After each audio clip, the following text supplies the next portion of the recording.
впервые проходит инновационное мероприятие, которое поможет библиотеке стать инкубатором новых идей, экспериментов, изобретений и творчества, что привлечет еще большее количество читателей в нашу библиотеку. В деятельности лаборатория Makerspace будет действовать принцип «сделать своими руками».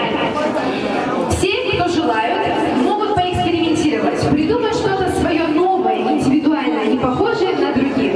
U.S. Embassy purchased Makerspace equipment, which will be located at the Bishkek American Corner after today's event. The lab that you see here has traveled to 6 American corners in Bishkek, Karakol, Nargin, Talas, Osh, and Jalalabad, and has reached 11,000 people.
Республиканской библиотеки детей и юношей своими непоединым.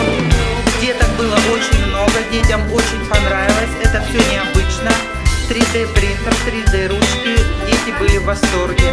Мы желаем всем процветания, здоровья и, может быть, и у нас когда-нибудь это будет.